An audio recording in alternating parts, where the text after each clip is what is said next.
Selamat malam Tribuners. Hari ini saya sedang bertemu dengan Bapak Abdul Samad alias Acok. Beliau adalah tersangka penyelundupan benur yang kemarin ditangkap polisi dari Polres Tanjung Jabung Barat. Dan kita langsung mencoba untuk bertanya kepada Pak Acok, apa sih yang sebenarnya terjadi. Nah, selamat malam Pak Abdul Samad. Malam, Pak. Alias Pak Acok. Apa kabar hari ini? Sehat. Sehat, alhamdulillah. Alhamdulillah sehat. Alhamdulillah sehat. Pak Acok sudah berapa malam menginap di Polres Tanjung Jabung Barat juga? Sama malam ini udah 5 malam. Sudah 5 malam ya? Iya. Jadi Pak Acok kemarin ditangkap bersama 3 teman yang lain? Iya, betul. Betul. Pak Abdul Samad, kemarin pada saat penangkapan, Iya. apa yang Bapak lakukan sebenarnya? Maksudnya gimana, Pak? Waktu Anda ditangkap, apa peran Bapak? Peran saya cuma penghubung, Pak. Penghubung. Iya. Konkretnya penghubung dari mana ke mana? Dari darat mau ke laut. Dari darat mau ke laut. Iya. Kemarin ada berapa banyak kemarin yang di Kalau tidak salah 36 kotak 36 kotak ya? box. Box ya? Ada 135.000 baby lobster. Mungkin juga, Pak. Saya tidak tahu juga, Pak. Tidak tahu Isinya ya? saya tidak tahu. Tidak tahu ya. Iya. Itu berapa lama merencanakan distribusi lobster lewat Tanjung Jabung Barat? Maksudnya gimana, Pak? Berapa lama Bapak berkomunikasi akhirnya baby lobster itu sampai Tanjung Jabung Barat? Apakah hari itu langsung dapat order? Sudah atau? lama juga, Pak. Jadi Sudah. direncanakan dalam Itu saya kerjakan di bulan puasa, Pak. bulan puasa. Iya. Jadi bulan puasa itu Pak Samad sudah membangun komunikasi Sebelum puasa, Pak. sebelum puasa ya? Iya. Dengan pihak yang mau mengirim sudah terjalin komunikasi itu ya tentang Iya. rencana itu. Iya, Pak. Sudah berapa lama Pak Samad melakoni peran ini? Itu baru 3 kali, Pak. Dari malam puasa pertama, terus yang kedua puasa yang keempat, yang ketiga yang ini. Ini yang ketiga. Iya. Kalau yang pertama berapa kotak? Itu yang pertama saya kurang paham juga kotak-kotak. Yang hitung kawan, Pak. Rekan yang lain yang hitung. Yang kedua Sama, Pak. sama. Iya. Oh, yang ketiga baru yang 36 Yang ini, itu iya, ya? Iya, Pak. Itu berarti baru kemarin Bapak terlibat? Iya, Pak. Sebelumnya Tidak pernah. siapa yang mengajak Bapak menjalankan peran ini? Itu saya kemarin ketemu kawan lama, orang speedboat. Nah, dialah yang ngajak saya kerja. Jadi ada teman nelayan juga, Kan orang speedboat. orang speedboat. Iya. Saya kenal sama dia. Diajaknya kerja. Dia itu siapa? Orang Tanjung Jabung Barat? Dia orang Batam, Pak. Orang Batam. Iya. Bapak kenal di mana dengan orang Batam? Kawan lama, Pak. Maksudnya kawan sebagai sesama nelayan atau? Kemarin saya bawa kapal, dia bawa speed, Pak. Oh, ketemu dalam Iya, profesi ketemu. yang Iya, sama ya? Iya, Pak. Beliau nelayan, bawa speedboat, bapak nelayan, sering Iya. ketemu gitu Iya. ya. Sudah berapa lama kenal dengan yang ngajak itu? Sekitar di tahun 2016. 2016 ya. Iya.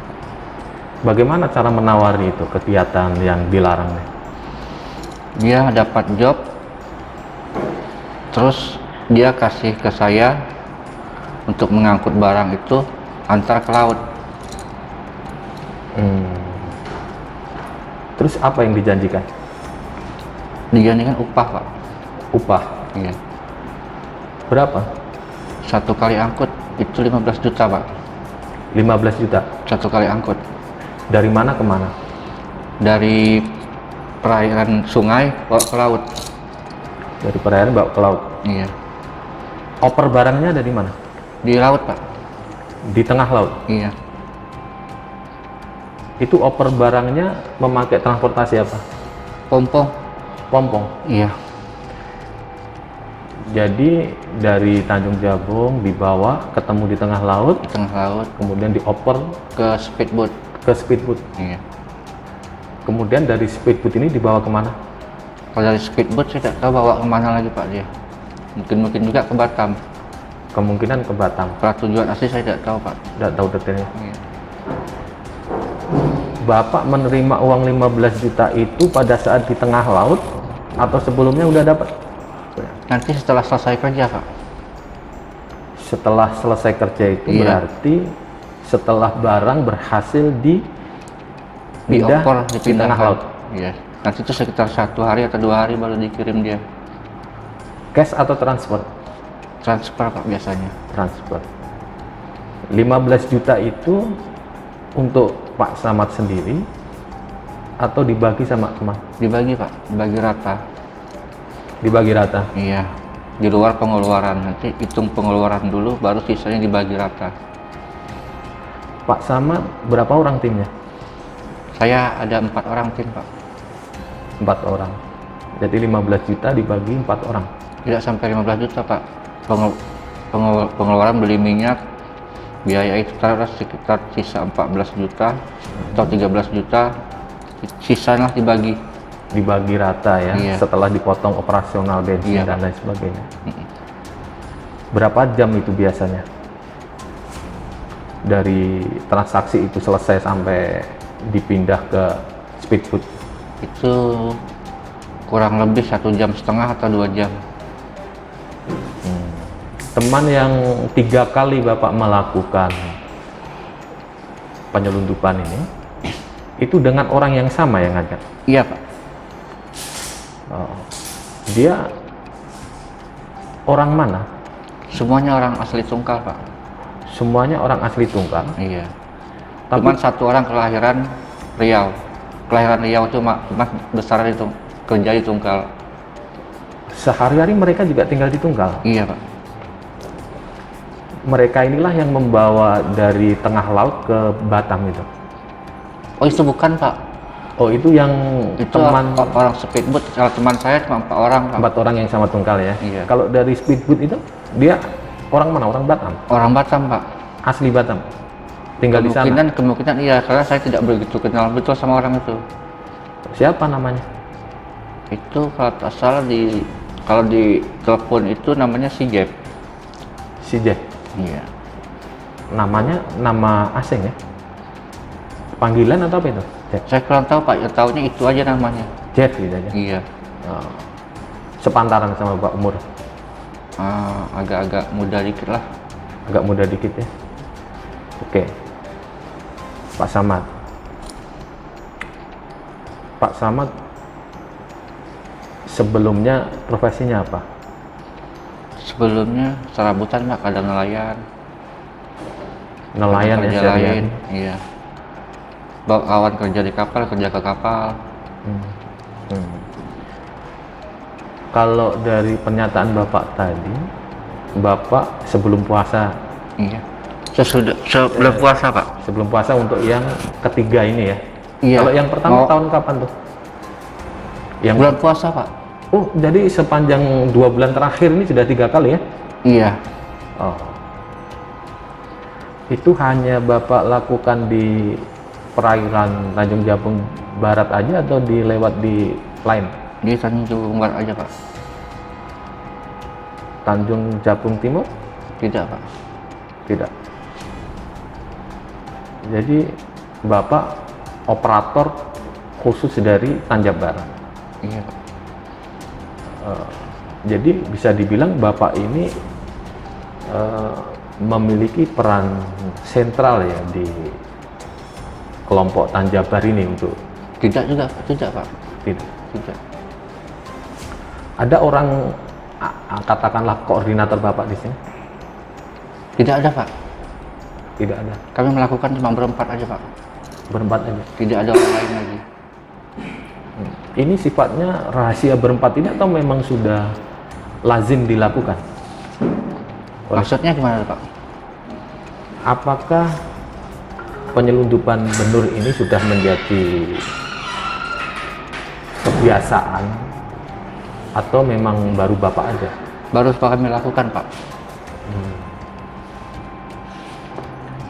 Bapak kan sudah berapa tahun jadi nelayan?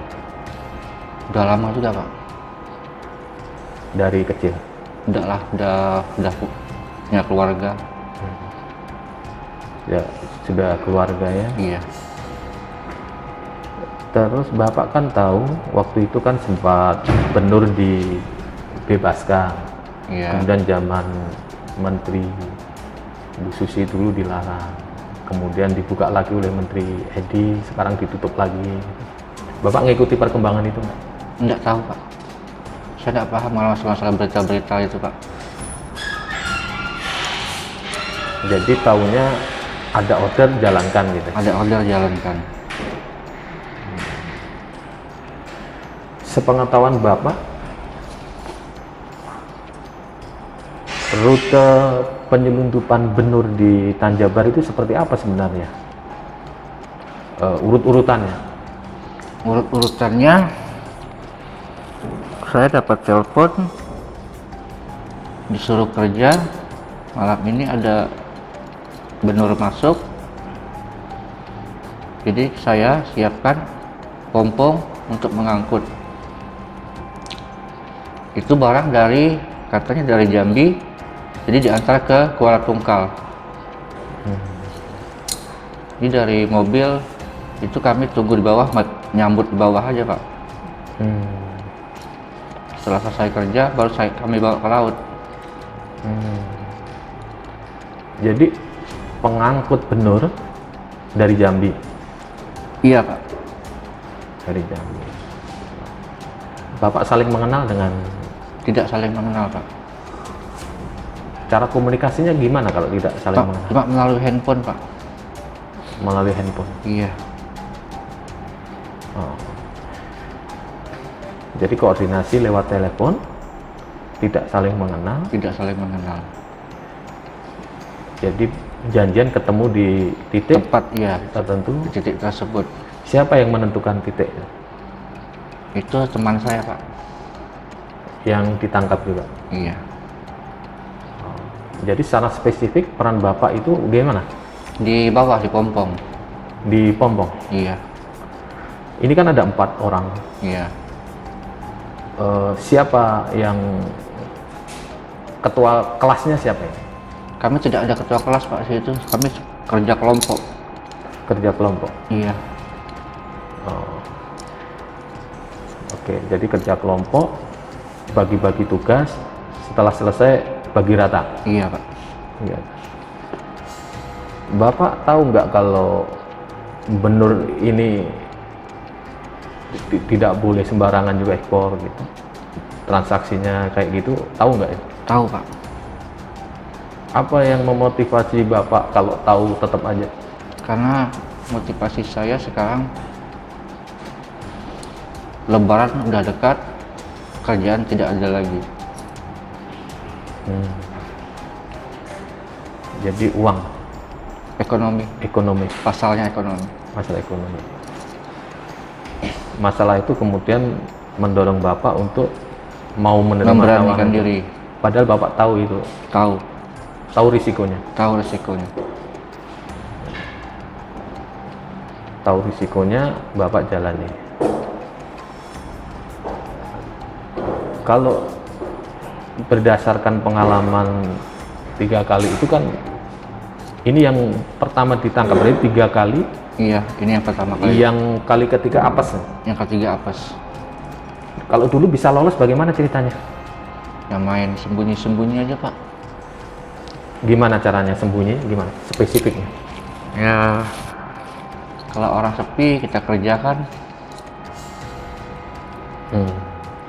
Jadi lihat situasi. Iya. Yang menganalisa, oh ini aman, itu siapa? Ya lihat-lihat lah. Kadang kan dia mau masuk hari ini katanya. Tengah jam jauh malam kan. Jam jauh malam kan udah sepi Pak. Oh, jadi tim 4 orang inilah yang menentukan. Iya. Kalau kita bilang oke, baru bareng datang. Iya. Karena jam malam setelah jam 3 kan tidak ada orang lagi. Jadi penyelundupan itu dilakukan selepas jam 12 malam. Iya Pak. Sampai jam berapa rentang waktunya? Jam 3 Pak. Jam 3. Iya. Jadi antara jam 12 jam 3. Iya. Nah, 2 kali sebelumnya aman. Iya Pak. Aman. Baru kali ketiga dilakukan jam apes ya. Oke. Jadi motivasinya ekonomi untuk keluarga. Iya. Bapak sebelumnya dibayar berapa? Sama 15 juta. Sama Pak. Jadi tarifnya itu memang 15 juta satu ya. kali angkutnya. Yang Bapak ketahui siapa orang yang bosnya siapa? Bos? Tidak tahu Pak. Tidak tahu. Tidak tahu. Tapi dari transaksi 3 kali itu orangnya sama orang Batam tadi itu ya? Iya. Yang ordernya? Iya. Selebihnya itu tidak tahu. Tidak tahu Pak. Yang dari Jambi juga Tidak tahu. tidak tahu. Tapi di Batam itu juga tidak tahu dia di mana alamatnya dan lain sebagainya. Tidak tahu Pak. Tidak tahu. Tapi kenal dan saling punya nomor telepon.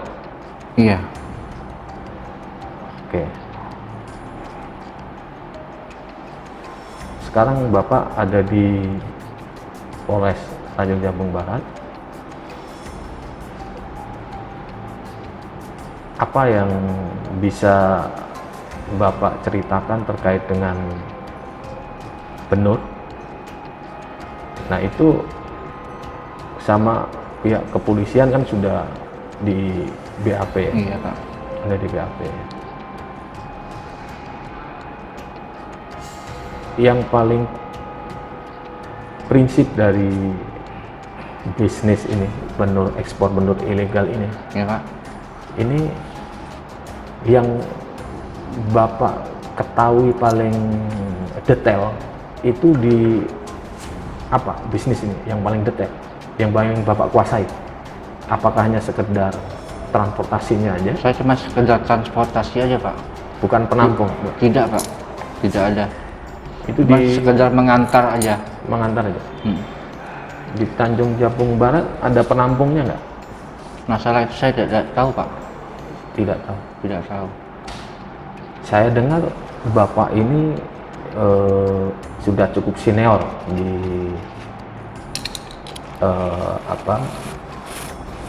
alur lalu lintas pengiriman benur. Bener nggak? Enggak juga Pak. Karena jalurnya cuma satu jalur itu aja Pak. Semua itu aja lalunya. Dahulu waktu benur ini belum dilarang, Bapak pernah melakukan hal yang sama? Tidak pernah. Tidak pernah. Tidak pernah. Jadi dulu waktu benur masih bebas ekspor, masih belum ada masalah, Tidak pernah saya. Belum ada tertarik. belum ada tertarik. Belum. Jadi ini kali 2 bulan terakhir aja ini? Iya, karena saya tidak punya kerjaan lagi. Bapak punya konek-konek sesama nelayan nggak, misalnya yang lewat Tanjung Jabung Timur? Oh, tak ada Pak, tak ada. Tidak ada. Karena saya orang Tungkal aja Pak. Jadi Bapak Samad ini khas Tungkal ya? Iya, Khas asli Tungkal. Jadi untuk area Tungkal.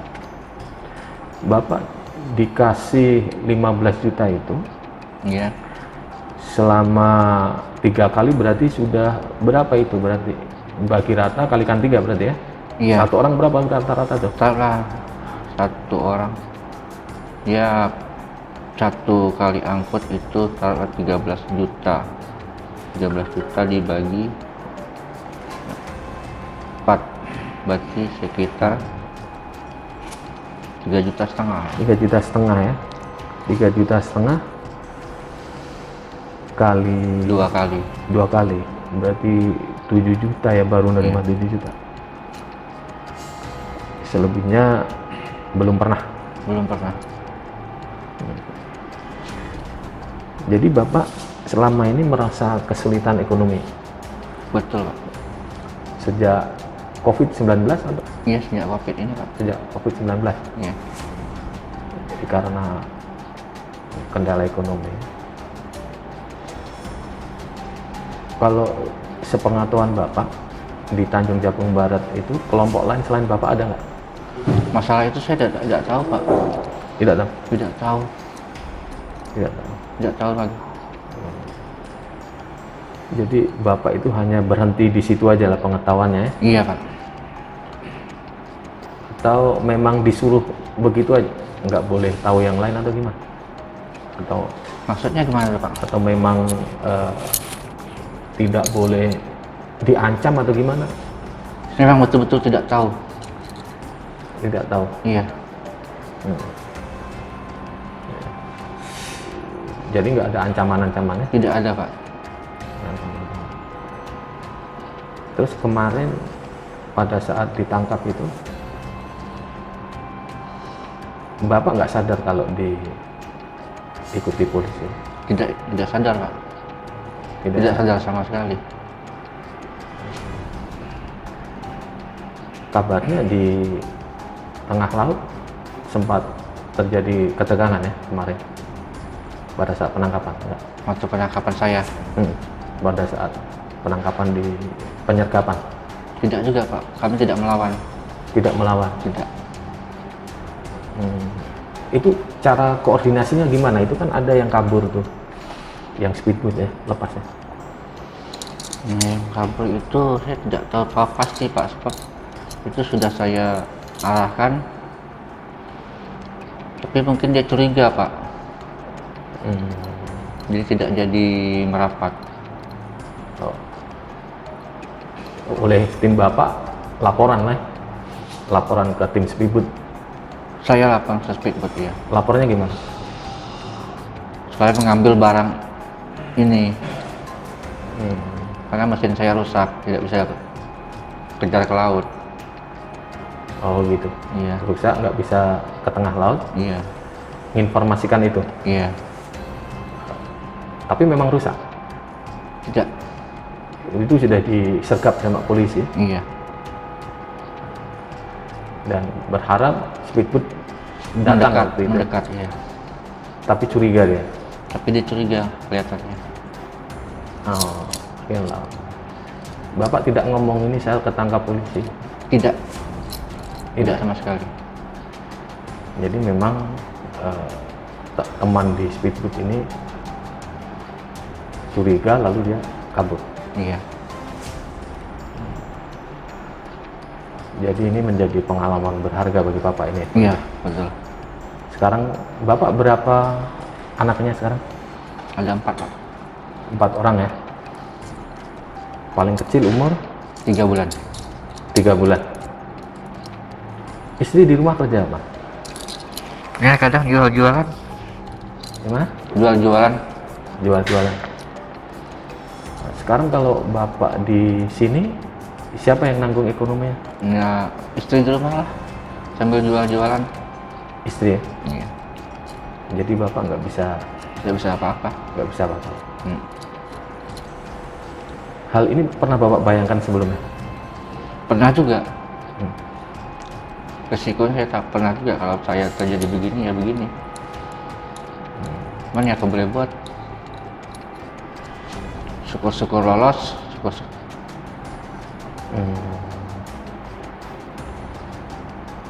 Jadi sekarang sudah tahulah risikonya begini ya. Pak, iya. Sebelumnya keluarga tahu kalau Bapak menjalankan bisnis itu? Tidak tahu, Pak. Tidak tahu. Tidak tahu.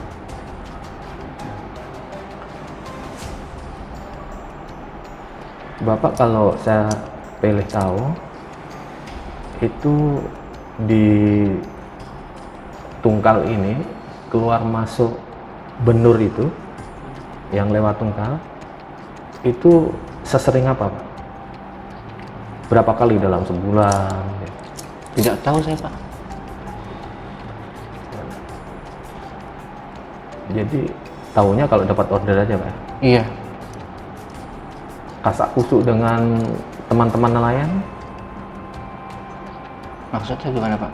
Kasak kusuk dengan teman-teman nelayan, barangkali ada informasi terkait dengan lalu lintas benur di Tanjung Jabung Barat. Tidak tahu, Pak. Sama sekali tidak tahu. Tidak tahu. Tidak tahu.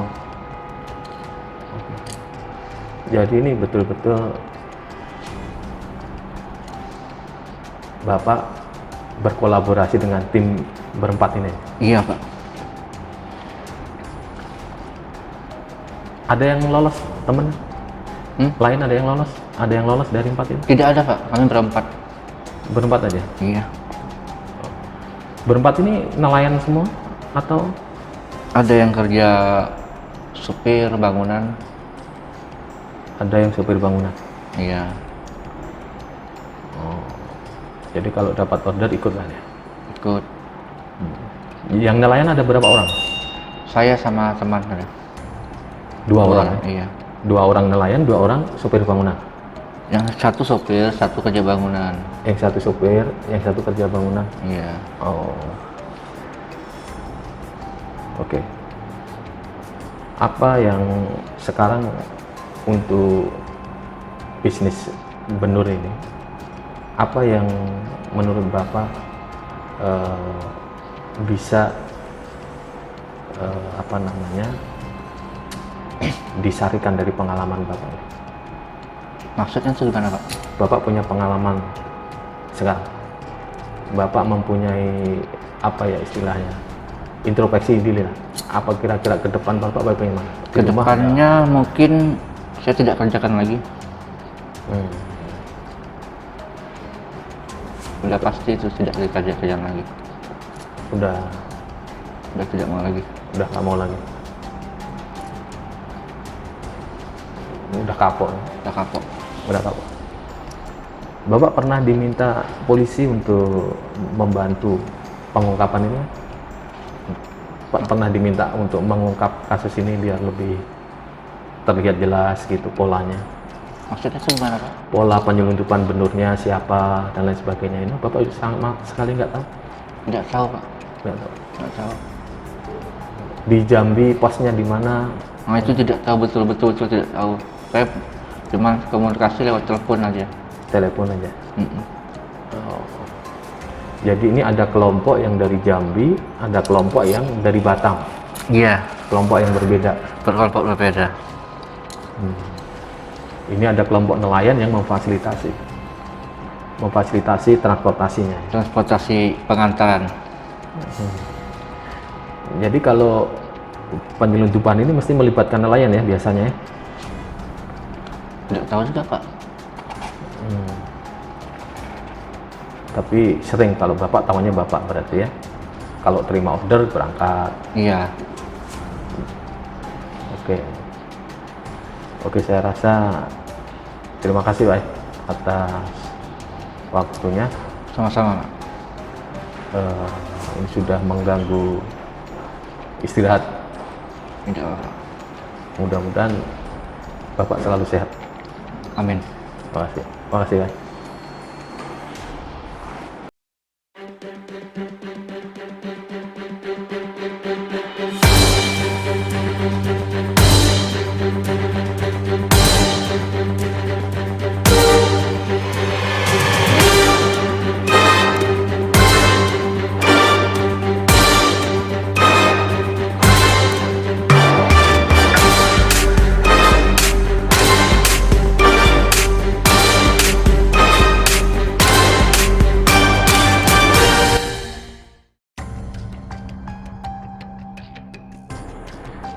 Tribunner, setelah kita mendapat keterangan dari pelaku penyelundupan benur, kita akan bertanya kepada Kapolres Tanjung Jabung Barat, Bapak Guntur Saputro. Selamat malam Pak Guntur. Selamat malam. Pak Guntur, kita mau mengkonfirmasi tentang penyelundupan benur di Tanjung Jabung Barat, di mana Tanjung Jabung Barat menjadi perlintasan strategis penyelundupan. Kalau boleh tahu, sepanjang Pak Guntur bertugas di Tanjung Jabung Barat, sudah berapa kali penyelundupan benur yang sudah ditangani? Terima kasih, sahabat Tribuners. Selama kami menjabat di Polres Tanjung Jabung Barat, kurang lebih ini penggagalan penyelundupan benih lobster yang keempat kali. Yang pertama itu satu mobil Avanza, kurang lebih ada 15 box styrofoam. Kemudian yang kedua kami gagalkan dengan mengangkut kurang lebih 25 box. Yang ketiga 77 box. Yang terakhir ini ada 36 box, totalnya hampir 156 box styrofoam. Nah, masing-masing box styrofoam ini ada 25 kantong. Nah, per kantongnya ada 200 benih lobster. Benih lobster ini ada dua jenis, ada yang pasir dan ada yang mutiara. Dan kurang lebih kalau dikonversi ke rupiah, ya mungkin hampir 100 miliar lebih sumber daya ikan, khususnya benih lobster, yang mudah-mudahan itu berhasil kita selamatkan untuk tidak sampai menyeberang ke negara tujuan, khususnya ke luar negeri. Karena sebenarnya sumber daya ikan ini sangat memiliki potensi keuangan negara yang bisa didongkrak, ekonominya besar kalau bila bisa dikelola dengan baik. 4 kali penyelundupan itu sejak tahun berapa itu? Sejak tahun 2020 awal, karena saya menjabat 2019 akhir, 2020 awal itu sudah mulai marak. Sebenarnya benih lobster ini sudah cukup menjadi favorit saat dulu kita sering mendengar informasi Bu Susi, sering menjadi salah satu prioritas penanganan terkait dengan sumber daya ikan yang perlu diselamatkan, yang menjadi salah satu permintaan terbesar di negara Vietnam, karena di sana ada budidaya lobster yang memiliki rekayasa genetika yang bagus, sehingga benih-benih lobster itu bisa dikembangkan dengan baik. Akhirnya lobster itu kembali lagi ke Indonesia, yang kita keluarkan dengan harga minimal kembali ke Indonesia dengan harga maksimal. Dan tentunya ini akan menjadi salah satu kerugian negara yang besar apabila tidak kita kendalikan dengan baik, tidak kita awasi, dan apalagi bisa menyeberang ke negara tetangga. Nah, ini memang agak menjadi suatu PR yang tahun ke tahun ya, tahun ke tahun, karena memang benih lobster ini menjadi salah satu favorit bagi oknum-oknum tertentu yang ingin mendapatkan keuntungan ekonomi yang besar. Caranya mudah, cepat, kemudian selnya juga terputus komunikasinya, sehingga manakala terjadi penggagalan kita sering menemukan banyak kesulitan untuk bisa mencari siapa intelektual dadernya nih, pemasok barang maupun calon penerima barang yang ada di negara lain. Tapi kita tidak pernah menyerah, kita tetap berupaya. Tanjung Jabung Barat ini menjadi salah satu pintu favorit juga ya, pintu favorit bagi para oknum-oknum penyelundup, karena kita ada suatu kuala yang memiliki jarak tempuh yang cukup singkat untuk menuju ke Singapura. Dengan kapal cepat itu kurang lebih bisa ditempuh 2,5 sampai 3 jam. Selain Tanjung Jabung Barat juga ada satu lagi pintu, Tanjung Jabung Timur. Nah, Jambi ini memang sering menjadi salah satu tujuan utama para penyelundup untuk mencoba mentransitkan benur itu sehingga bisa dikirim dengan mudah ke luar negeri. Kalau pengalaman selama ini benur ini datangnya dari mana ya? Dari beberapa tersangka yang kita amankan ini ada menyebutkan bahwa rata-rata yang kita tangkap ini adalah perannya yang mengatur lalu lintas benur ataupun benih lobster yang akan diselundupkan yang dari darat, biasanya dari kota Jambi menuju ke kota Kuala Tungkal, atau yang mengatur dari wilayah perairan Kuala Tungkal menuju ke high craft speed ataupun kapal cepat yang sudah menunggu di ambang luar. Dari keterangan-keterangan mereka ini ada yang menyebutkan berasal dari Lampung, ada yang dari Pangandaran, ada yang dari Jawa Timur. Beberapa waktu yang lalu kita bersama tim Satgas Tempur dari Polda, gabungan antara Polres Tanjab Timur, Tanjab Barat, Ditpol Air Polda, kita mencoba untuk menelusuri lebih dalam dan lebih tinggi kepada siapa pemasok dan penerima barang, dan alhamdulillah waktu itu tim cukup berhasil karena salah satu supplier barang yang dari Pangandaran ini berhasil kita telusuri dan kita lengkapi alat buktinya sehingga bisa kita tangkap, kita amankan dan kita proses penegakan hukumnya. Itu yang bisa kita buktikan yang berasal dari Pangandaran waktu itu. Itu bisa kita lakukan penegakan hukum secara profesional. Mudah-mudahan itu bisa memberikan deterrence efek, karena apabila suppliernya nggak pernah kita tangkap, tentunya lalu lintasnya akan terus-menerus karena banyak sel-sel yang siap untuk menjadi penghubung maupun lalu lintas penyelundup baik yang di darat maupun di laut, karena memang cukup tinggi ya tawaran yang menggiurkan dengan waktu yang cukup cepat, kemudian cara kerja yang tidak terlalu rumit, mereka bisa diiming-imingi dengan tawaran fee yang cukup menggiurkan, sehingga tentunya ini menjadi salah satu tantangan kita untuk bagaimana lingkungan di Tanjung Barat ini bisa bersama-sama bergerak untuk meniadakan upaya penyelundupan benur ini. Dari 4 kali penangkapan, mereka hanya berhenti di level nelayan saja atau sudah bisa ditingkatkan ke level di atasnya ini? Salah satu yang bisa ditingkatkan ke level di atasnya adalah penelusuran dari apa yang ditangkap di Tanjung Jabung Timur dan juga yang ditangkap di Tanjung Jabung Barat. Ini memang kita harus terintegrasi antara penyidik, baik yang di antar Polres maupun di Polda sendiri, dan Bapak Kapolda Jambi melihat itu sebagai salah satu kelompok sindikat, sehingga kita dilakukan evaluasi apa yang ditangkap di Timur, apa yang ditangkap di Barat, dan di Polda itu kita kerucutkan apakah mereka memiliki konektivitas, sama-sama memiliki sumber pengiriman yang sama, sumber asal barang yang sama. Ternyata beberapa penangkapan kita memang memiliki hubungan, sehingga hubungan-hubungan itu kita sinkronkan. Di Timur suplainya sama, di Barat juga sama, sehingga itu bisa kita jadikan salah satu kelengkapan alat bukti, petunjuk maupun saksi, sehingga kita bisa tarik ke suppliernya, sehingga di Pangandaran waktu itu bisa kita amankan, termasuk yang di Riau waktu itu, salah satu penghubung yang di Riau yang menyiapkan kapal cepat.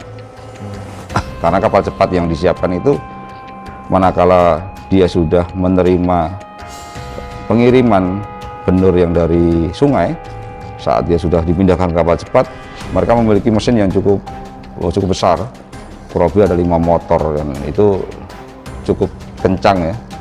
Jadi kalau kita mengejar dengan prasarana kita yang sudah ada saat ini, kewalahan tentunya untuk mengejarnya. Nah, ini kita bisa, waktu itu bisa diamankan yang di Batam, yang berperan untuk mengatur speed maupun mengatur lalu lintas serta informasi mengenai pengiriman barang sampai ke Riau, ke Singapura. Bisa dijelaskan dan yang kasus terakhir, penangkapan dengan pelaku kelompok Abdul Samad alias Acok ini, itu kan ditangkap di tengah laut pada saat ini. Itu ceritanya gimana itu dan kronologinya? Memang kelompok Abdul Somad ataupun Acok ini sudah kita endus bekerja dia selama bulan Ramadan, dan memang indikasinya mereka memanfaatkan momen Ramadan ini yang kita semua konsentrasi kepada masalah dokumen COVID, kemudian mengenai lalu lintas orang yang karena kita masih masa pandemi, mereka melihat kondisi itu untuk memuluskan upaya penyelundupannya. Di saat semua penegak hukum berkonsentrasi itu, mereka memanfaatkan situasi itu, apalagi Ramadan, dan indikasi itu sudah kita cium sudah cukup lama, dan tentunya kita sudah lakukan upaya lebih, tetapi memang beberapa waktu yang lalu cukup licin mereka ini. Mereka memanfaatkan waktu-waktu yang cukup di saat petugas lengah, antara pukul 12 hingga dini hari. Pertama kali waktu kita mendapatkan informasi, kita mencoba untuk melakukan penggagalan, karena waktu itu kita masih melakukan upaya pencegahan itu pada waktu-waktu jam-jam sibuk, jam 10 hingga jam 12 hingga jam 1. Ternyata itu sudah mereka petakan menjadi salah satu jam kesiapsiagaan petugas. Jadi mereka mengatur waktu di saat kita lengah. Dengan adanya evaluasi itu, kita membagi tim. Jadi ada tim sore dan tim malam, aplusan, gitu. Aplusan menjaga setiap waktu untuk mereka bisa kita jaga dalam upaya penyelundupan. Dan mereka sudah melakukan upaya penyelundupannya juga cukup terstruktur gitu ya. Ada tim pengawalnya, ada tim pembawa khusus pendurnya, ada tim penyapunya lagi, sehingga manakala petugas berada di perlintasan jalan, mereka sudah mengetahui informasi itu, sehingga di upaya terakhir ini kita menunggu di wilayah sungai. Harapan kita adalah saat mereka kita tangkap, kita bisa mengejar ke kapal cepatnya. Upaya itu hampir cukup berhasil, cuma memang waktu itu terkendala waktu sudah menjelang matahari terbit, sehingga pelaku yang kita harapkan bisa kita tangkap, pembawa kapal cepat ini, dia mulai curiga. Namun penangkapan di kapal ini penangkapan salah satu-satunya penangkapan di wilayah perairan yang kita lakukan selama 4 kali kita penangkapan ya. Karena rata-rata penangkapan yang lain adalah di wilayah darat. Dan di wilayah perairan ini baru pertama kali kita melakukan penangkapan, dan hampir bisa melakukan penangkapan untuk kapal cepatnya. Saat kita lakukan penangkapan juga di arah sungai menuju ke arah muara, 4 orang ini awalnya juga tidak menyerah begitu saja. Kita suruh berhenti, mereka tetap melajukan kapal pompongnya, tetapi dengan kesigapan petugas kita, mereka sudah siaga untuk mengantisipasi manakala mereka tidak berhenti, kita sudah siap untuk mengejarnya. Tapi keberhasilan kali ini memang tidak hanya petugas Polri saja yang melakukan aktivitas ini. Kita sudah memberdayakan masyarakat sepanjang jalur Kuala Indah, jalur Sungai Nibung, jalur Betara, semua masyarakat tertentu yang kita rekrut menjadi Satgas Gempur, gerakan bersama memberantas penyelundupan benur ini, kita pasang menjadi masyarakat yang sukarela, peduli terhadap lingkungan, khususnya terhadap penyelundupan benur di wilayah Tanjung Jabung Barat. Dengan adanya keterlibatan masyarakat ini, lebih memudahkan kita untuk melakukan upaya penangkapan, karena fokusnya para pelaku ini adalah petugas Polri. Jadi petugas Polri yang berseragam maupun yang tidak berseragam, mereka sudah memahami di Tanjung Jabung Barat ini mana yang petugas reserse, mana yang petugas Polri berseragam. Mereka sudah paham itu, sehingga kita memberdayakan masyarakat yang sukarela menjadi Satgas Gempur ini untuk memantau dan memonitor, sehingga waktu kendaraan pengangkut masuk di wilayah Betara itu sudah ada informasi masuk bahwa mereka sudah melintas, sehingga sampai saat masuk ke wilayah sungai, kita sudah memonitornya dengan baik, sehingga kita bisa melakukan upaya pengintaian, pengendapan, dan penangkapan. Itu yang kronologis kejadian penangkapan atau penggagalan yang terakhir. Kalau ancaman hukumnya dan untuk mereka yang tertangkap selama ini dikenakan pidananya pasal berapa? Ancaman hukumnya berapa? Mereka ini kita kenakan melanggar Undang-Undang Perikanan yang diatur di Undang-Undang Nomor 45 tahun 2009. Ini melanggar Undang-Undang pasal 88 junto 26 dan 92 junto 16 yang ancaman hukumannya 8 tahun dan denda maksimal 1,5 miliar. Dan kita sudah berkoordinasi dengan Criminal Justice System ya, dengan kejaksaan dan pengadilan. Kita sepakat kepada para penyelundup bendur ini untuk kita lakukan upaya maksimum ataupun optimum represifnya, supaya memberikan deterrence efek kepada mereka, selain kita kenakan mereka melanggar undang-undang perikanan, kita juga terapkan pasal lapis dengan undang-undang pencucian uang ataupun TPPU. Kita berikan hukuman untuk penegakan hukum menggunakan money laundering. Harapan kita itu lebih menjerakan para pelaku-pelaku ini sehingga kita bisa tarik tracing asetnya, kemudian tracing aliran keuangannya. Mudah-mudahan itu bisa menjadi salah satu sarana ampuh untuk menekan upaya penyelundupan penduduk di wilayah Tanjung Jabung Barat. Pak Guntur, untuk pertanyaan terakhir, apa pesan Pak Guntur kepada masyarakat Tanjung Jabung Barat, khususnya masyarakat di pesisir, baik nelayan maupun non-nelayan yang tinggal di kawasan itu? Mungkin ada pesan tertentu yang bisa membantu atau bersinergi untuk mengantisipasi. Upaya penggagalan benur ini tidak bisa hanya menjadi bebannya Polri sendiri. Ini menjadi tugas dan tanggung jawab kita bersama untuk menyelamatkan sumber daya ikan di negara kita. Karena benur ini masuk dalam salah satu produk unggulan yang bisa kita berdayakan maksimal. Dan upaya penggagalan ini apabila tidak dibantu oleh seluruh masyarakat untuk bersama-sama bergerak bersama melakukan upaya penggagalan, dan kita harus kompak di Tanjung Jabung Barat ini. Jangan biarkan daerah kita menjadi wilayah subur penyelundupan benur, supaya tidak menjadi wilayah subur penyelundupan benur dan itu memberikan stigma negatif kepada wilayah kita. Kita harus bergerak bersama untuk sukarela menjadi polisi bagi lingkungannya masing-masing, memberikan informasi dan berupaya semaksimal mungkin untuk menggagalkan upaya penyelundupan benur yang melalui jalur wilayah Tanjung Jabung Barat ini. Oke, terima kasih Pak Guntur atas waktunya. Terima kasih Mas. Tribuner, kita sudah di ujung acara. Demikian wawancara saya dengan Kapolres Tanjung Jabung Barat, Bapak Guntur Saputro. Kita akan bertemu di acara-acara selanjutnya terkait dengan crime story di wilayah Jambi dan sekitarnya. Sampai ketemu lagi di acara selanjutnya. Sampai jumpa.